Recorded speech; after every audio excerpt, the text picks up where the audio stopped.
Hey, happy Monday. Happy Monday. How you doing, Joe? Good, good. How was the weekend? It was good. Yeah, I managed to get some non-work reading in, which is a good thing to have in your life once in a Oh, nice. while. What are you So, reading? I'm reading some Camus, Albert Camus at the moment. So, yeah, What, like the Stranger? Or yeah, the standards, okay, the pest, yeah, or nice. La Peste, the plague in English. Sorry. Okay, So, nice. Timely book. yeah, So yeah, exactly. Very timely. that's awesome. Yeah, I was um, yeah reading similar type of stuff. Fashionable Oh, Nonsense. It's an old book about kind of postmodern abuses of logic and science. So also by French authors actually. So anyway, interesting, yeah. interesting. Okay, there's this physicist, Etienne Klein, who talks a lot about these kinds of things, how you can make nonsense arguments against physics and science using what appears to be common sense. Mm, So how you yep. have to like actually reason through things carefully, or you end up with nonsensical outcomes from your logical premises. Yep, it happens. On a, I guess on a related note, let's talk about grad school. Yeah, yeah. Which I think we both have some connection to grad school in various ways. We've Yep. both taught in a graduate school. You considered going to grad school and decided against it. And I've been to multiple graduate schools. So, Yes, this will be a fun talk. So yeah, the question today is, again, it's a question that we get often. Should I go to grad school for a career in data? So, also full disclosure, we are employed at the University of Utah. Our opinions are our own, and yes. we don't necessarily reflect those of the University of Utah or any future institutions that we're might be employed with. So that Yes. disclosure out of the way and disclaimer. Yeah, what was your experience with grad school? I found it to be a very enjoyable experience that enriched my life in various ways. In a sense, I sort of continued the experience afterwards. So after I got my PhD, I had a postdoc at BYU, and then I continued to be an associate instructor at the University of Utah, and then looked at taking what's called a career track faculty position there. So it's not tenure track, but it's long-term teaching. And so I certainly have been through the system, and there are a lot of positives to it. But especially if you're in the tech industry, then you should evaluate carefully what you want to do based on what you hope the outcome will be.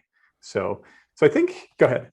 You look like you have something to say. Well, I mean, there is the question really that because I think that there's two threads. There's the data Right. career end of things, and there's a technology career track, right? And so do you like equivocate the two in your mind, or how do you, if not, then how do you split them out? I think, yeah. If you're thinking from a purely technology career standpoint, that's one conversation. If you're thinking about getting into academia and teaching, that's sort of a separate conversation. And so I think we'll talk about both of those today, if that makes sense. Yeah. Right? Yeah, that makes sense. Yeah. And I would say that there's even from the time you were in grad school and the time I was in university. I mean, that the amount of uh, new tracks in a data Yeah. career, for example, there's just a lot more options, I would say, than maybe even when we were in school. And so, data science wasn't a thing, I think, or Right. is just barely becoming a thing when you were finishing your PhD. But I think when you started, data science was certainly not a thing. I think back in the early 2000s, the option you had if you were in math, which both of us were, was you could become an actuary or you could go work at the NSA or you could become an analyst, which is the route that I took. I guess your fourth option is you can go wait tables back then or go to grad school. So that's pretty much it.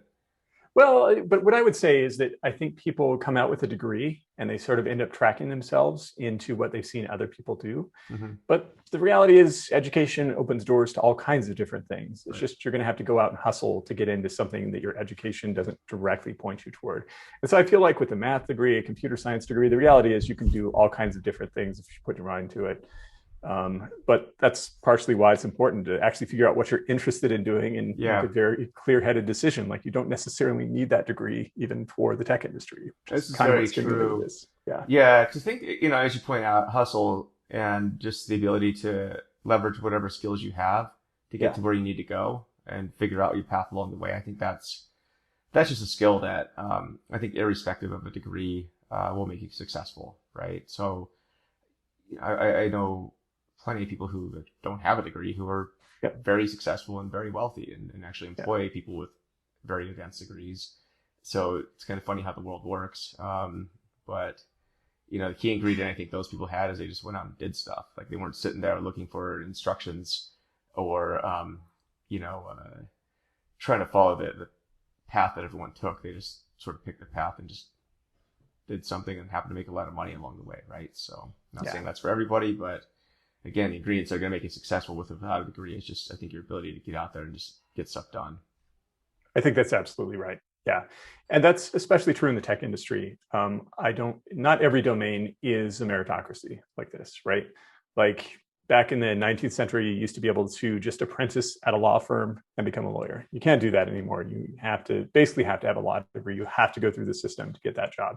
Tech industry really isn't like that. I mean, your employer cares much more about your concrete skills than your education. So they're using your education as a signal to see if you might be a good employer or not. But if you can signal your skills in some other way, then they're probably going to hire you anyway.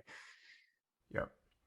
Yeah, and this sort of falls into the data science or data engineering portfolio talk we gave last week, right? Where especially a lot of these newer fields, data science is still pretty new. I think it's starting to get established as a field of study at schools. Data engineering is much less so, and we'll talk about that. Where at the end of the day, like, portfolio is going to probably be one of your better options to have versus a degree or something. But we can talk more about that.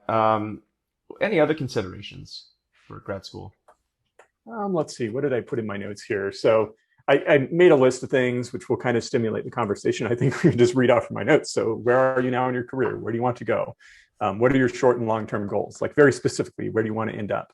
Do you feel stuck somehow in your career? We can loop back to that, but I know a lot of people felt stuck during COVID, and so they went to school for that reason.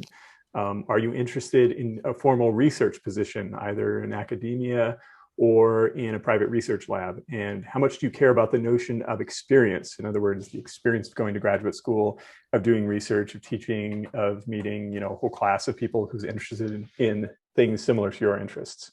Mm-hmm. So those are that's kind of a list for me. That's cool. Yeah. And keeping in mind too, that experience notion, it has changed under COVID. I would say back in the good old days when people were milling around campus, you could have these very serendipitous interactions with your classmates and professors and so forth. I think those are, that's traditionally what people think of as like the college experience. Yeah. Now your college experience is probably a Zoom call. So, right. It's a bit different, right? So, but as it stands today, it looks like, in a lot of cases, at least in the US, the pandemic's getting more under control. And so, I think that, barring any unforeseen events, we'll probably be back to, traditional college or some notion of it at some point down the road. It may change, but, anyway, what are some of the pros of graduate school? Yeah, so learning to focus, right? Like just having that discipline of really having to study, which I think working in the tech industry, sometimes you get that and sometimes you don't. I mean, you can really dig into a problem on your own if you choose to. It's also very common to just jump on to Stack Overflow posts and try to find a quick and dirty answer without really understanding the underlying problem. And graduate school, typically, if you're in some kind of a technical discipline, is going to force you to be rigorous. You'll have to do things like pass prelim exams, for example, and answer problems in a very careful way. If you're in math, you have to write proofs. Like you really have to understand the nitty-gritty of the definitions and how to prove things logically. It's another one. So the networking opportunities are big, which you mentioned. The nature of networking has now changed. I mean, you're going to be networking over Zoom and LinkedIn, not in person, which used to be the big appeal of grad school.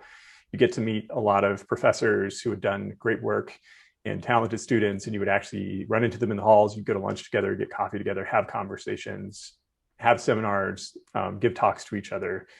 As you said, that experience is going to be coming back. I think there's still value, even in the era of Zoom, of making those connections in terms of how that's going to affect your career and your development. Mm-hmm. Yeah, and I would say during COVID, like I think my network grew more actually, which is kind of surprising and interesting side note, just because maybe it's just right place, right time, whatever. But, I had the opportunity to meet a lot of people from all over the world who I don't know that you know, maybe it would have happened, but it's kind of counterfactual, but it did happen. Um, and, met some fantastic students, that we worked with as well. People I really do admire, for their ability not only to continue learning and I think get good jobs graduating, but also their perseverance in the face of COVID, and trying to do school during that. School isn't hard in person. I think COVID may have made it more challenging. So the fact that people are, soldiering through, I think is pretty awesome. So, Yeah. And I think a lot of people I've run into when COVID hit, they're like, okay, I don't want to change jobs right now, but I do feel kind of stuck in my job. Like I want to do something new at different time. At another time, I might move to another state to take another job, but they just decided to go to graduate school instead because it was a way to use that time productively and learn some new skills. So it did have a big impact on people's choices in this era. Yeah, big time. Yeah, I know with our school, the enrollment's up for the information systems programs, for example. Interestingly, community college enrollment's down, I think, at 10-15%, which I thought was also an interesting stat. But we're talking about grad school, not community college. But it is interesting seeing where people, sort of apply during times of hardship. So, if you're going to grad school, it typically indicates you're trying to make some sort of career advancement, maybe, or you're just postponing getting into the job market. One of the two. You saw this a lot in the financial crash in 2008, where I think a lot of people, who were graduating, some graduated into an absolutely brutal job market for a few years, and others opted to go to grad school to the point, I think, where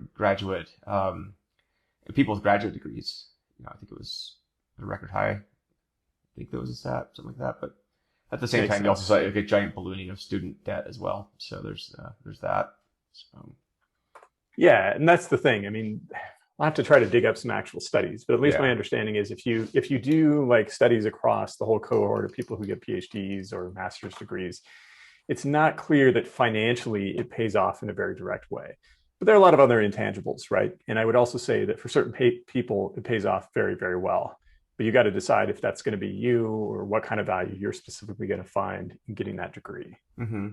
And it kind of leads us to the cons then, right? So you bring up one, which is the financial. Though there might be some intangible benefits. I mean, at the end of the day, especially if you're getting student loans, these are not bankruptable and you have to pay them back no matter what. So I would say choose your graduate degree very wisely. Preferably something that's marketable. I know that, everyone goes to school to enrich themselves. You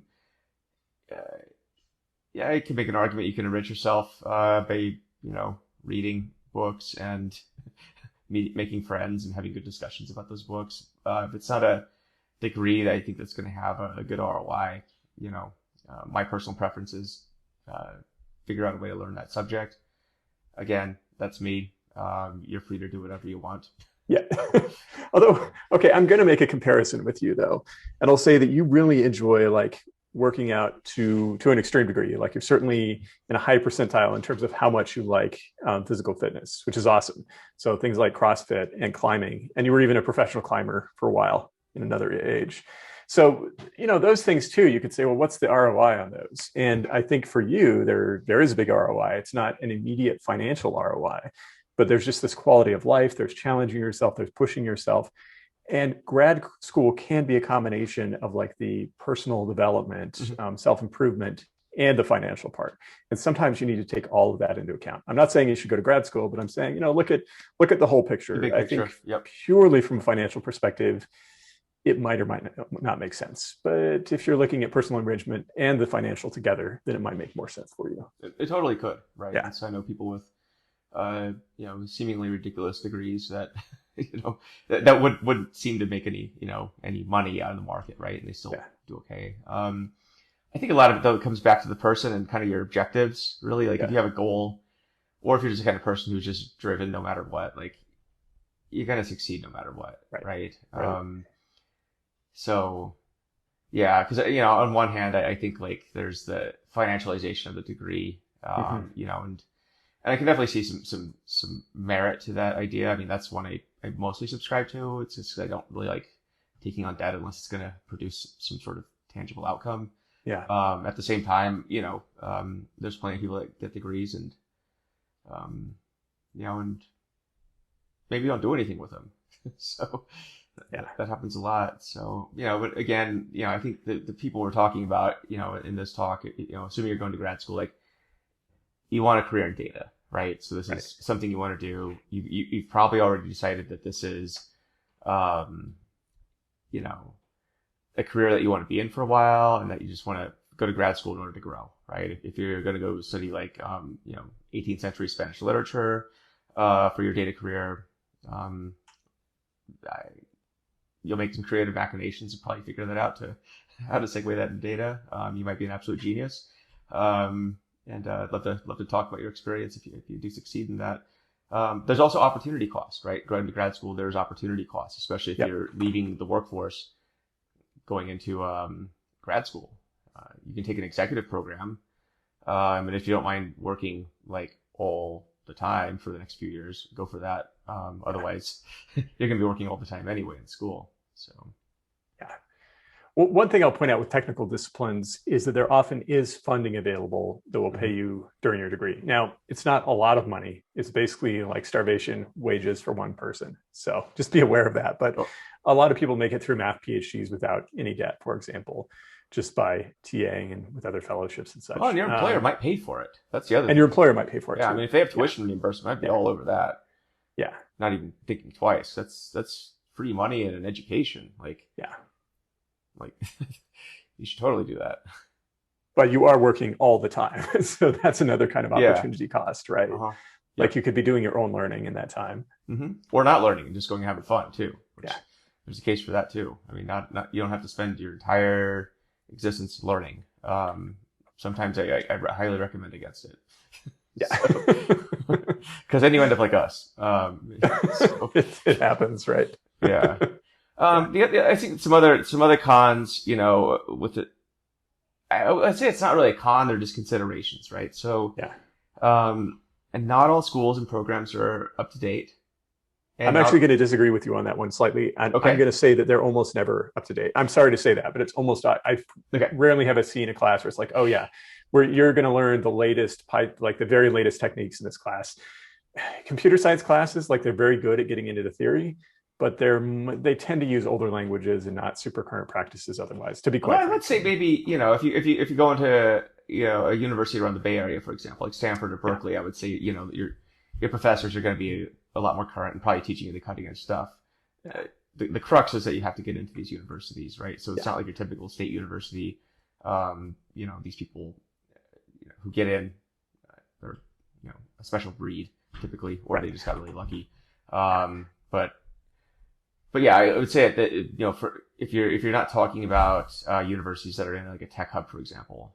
Right. Yeah. I mean, you're absolutely right. The materials you can, if you're a betting person, you would bet that they're possibly out of date. And I think you would argue they are out of date.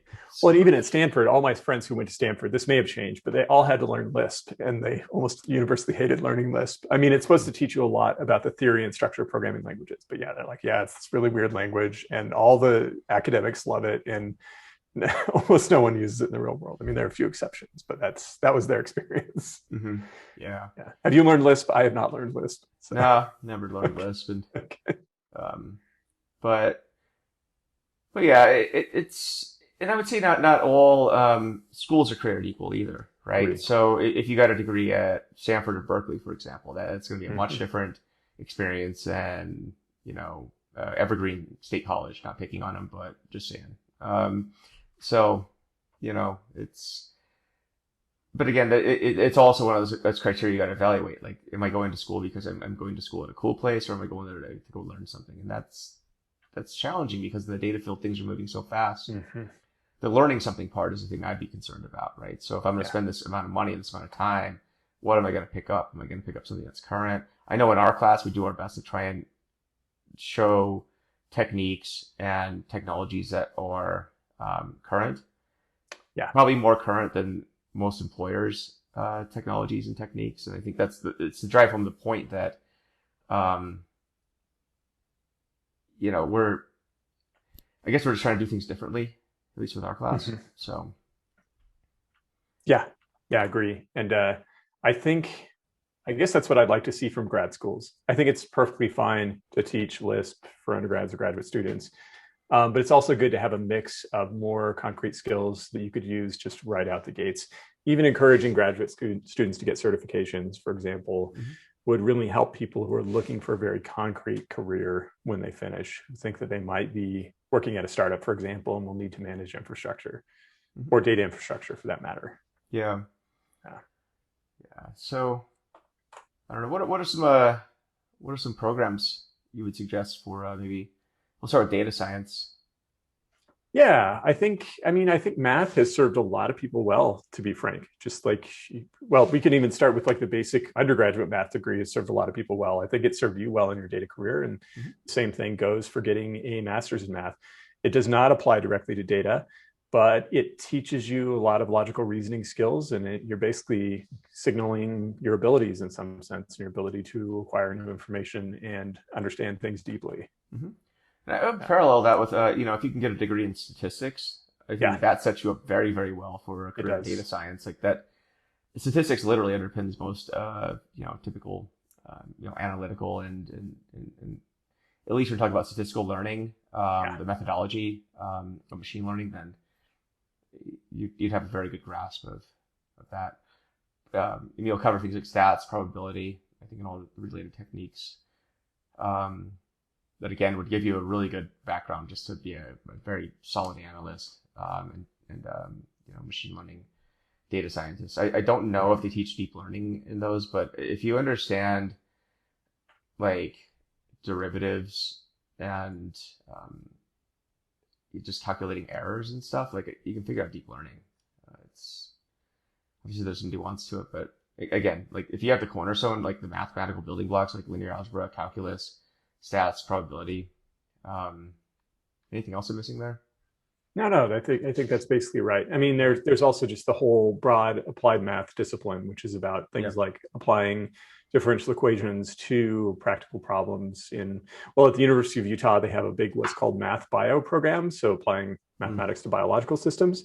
Like that would be a great master's or PhD degree to get before going into data science, because it's similar types of problems applying math to data typically to Mm-hmm. understand systems. I think engineering's another one I would say Yeah. sets you up really Yep. nicely for data science, just because you're able to deconstruct problems. Yeah. Um, and engineering tends to be very math heavy. Actually, when I was starting, I was a mechanical engineering major and switched into math. But um, you know, I'd say engineering is definitely it's applied math with consequences. Mm-hmm. So that's another good field. What are some others here? If you were to look at maybe the MSBA program, I Mm-hmm. think that sets you up to be a really good analyst, Masters of Business Analytics. Um, so that, I've worked with quite a few students in that program, and I'm impressed by the analytical prowess they get coming out. So Yeah, I think a lot of it is the students who really put a lot of energy into the degree do well. I think that's what it comes down to. Like what you get out of your graduate degree will depend on how much you put into it. And the students who really apply themselves learn a lot in the process and prepare for really strong careers. right, Yeah. and there's also data science degrees. What I've seen is these degrees might be aligned with the computer science department, Mm-hmm. and they teach kind of more like big data, quote unquote skills. Um, I look at these programs and part of me I think likes them. Part of me also thinks that um, they're potentially a bit out of date before Mm-hmm. they even update the curriculum just because things are moving so fast. Yeah. So I think a data science degree is one I would probably look at maybe last. Actually, I would either go into computer science and get the fundamentals down there, maybe taking math classes as well, or just get into a math curriculum or an Mm-hmm. engineering practice. I think those, if you're going to be in the computer science department or at least in the kind of the STEM area of things, I think that just sets you up a lot better to learn the building blocks. Because once you have an understanding of the building blocks, like a lot of other things, I think are a lot easier to learn. Yeah. So, and then MSBA, I think it's perfectly fine if you wanted to go into analytics. I think the MSBA is a perfectly fine program. So, Yep. And it doesn't limit you to analytics. Let's point that out. yeah. Now, granted, no one's just going to hand you a data science job, but if you get a really good analytics position, and you continue learning and you expand your skills, then there's definitely a possibility of getting into data science or data engineering for that matter from the perspective of that degree. Mm-hmm. Yep. What about data engineering? What programs would be appropriate for that? Yeah, so computer science degree is a really strong foundation for that because it's you're going to learn a lot about algorithms and distributed systems. The underpinnings of all of these modern data systems are covered essentially in those programs. Granted, the specifics of programming languages and frameworks that they cover might be out of date, but the principles will last. I mean, the principles are still going to be useful today. Mm-hmm. Yeah, and on that note too, I mean, in the interview I did with Raghu Murthy, the one of the engineers at Yahoo, and Facebook. I mean, I think he was doing his PhD in distributed systems, right? So, and that experience really helped inform the architectures they started designing at Yahoo, back in the early 2000s. And then later at Facebook, both these, I think that was Hadoop and Hive actually. So, and both of those were distributed systems problems at the end of the day. And I think having his background, talk about right place, right time. I mean, he had to solve these like insanely gnarly problems, and there wasn't really a playbook for this, so you had to go figure it out. And that background in distributed systems, him and other people working on it, I think was a really cool confluence of events that incidentally helped shape a lot of the modern data architectures. So, but I could imagine that without that context, him personally may not have been working on that. So it's quite possible. Yeah, I mean, cool. As you've discussed before, the secret to a database is not so much, so for a performant analytics database like a data warehouse, it's not so much about the data warehouse itself as the optimizer. That's like always the secret sauce. Like, how do you convert SQL into something that processes quickly? And it's a much harder problem if you have to think in terms of maps and reduces and shuffles, which is exactly what he was tasked with when working on Hive. Mm-hmm. Yeah. So there's so I think computer science might be, if I were to pick one for data engineer, that would personally be the one I would pick. Just go get a master's in computer science or a PhD. I think that would set you up really well to have a background for the engineering parts of data engineering. Now, of course, it sort of leaves the the gap open to understand sort of the end use cases, whether it's analytics or machine learning. But anymore, there's a lot of good in computer science departments. There's plenty of good machine learning classes that you could take as well. So, I mean, they've always offered AI classes at CS as far as I can remember. That's always been sort of table stakes. So, and even like AI machine learning classes, those have been around for quite a while in some form. So, yeah, and I think from what we've seen, I mean, I have a lot of friends who are still in academia, and there's been a big investment in building out more modern classes that address specifically current techniques and the very latest technology. So if you can get into those classes, those will help your career long term. Yeah. And then, secondarily, I think there's the Masters of Information Systems. I think it could potentially set you up for a job in data engineering. I don't think it's as technically rigorous as a computer science degree. Right.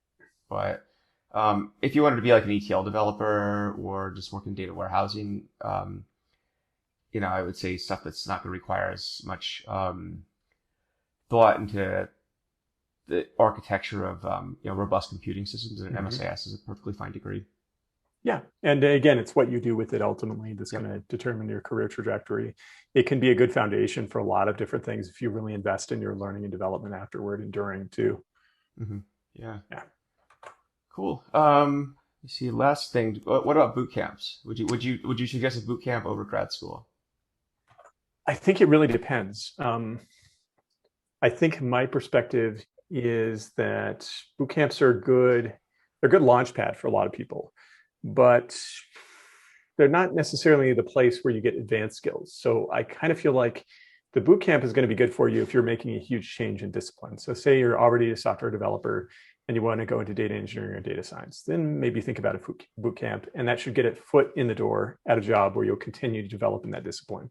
I would say that if you already have some data engineering or data science chops, boot camp just to advance in that career might not make as much sense. It might not make sense to like try to become a more advanced data scientist by going to a boot camp. What's your perspective? Yeah, I would agree, and I think it's.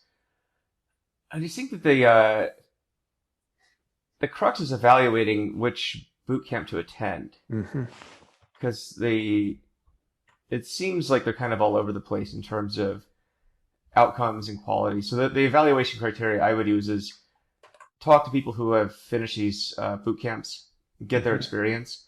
Also look at job placement numbers. So of the graduates from these boot camps, how many have placed into relevant jobs with good pay.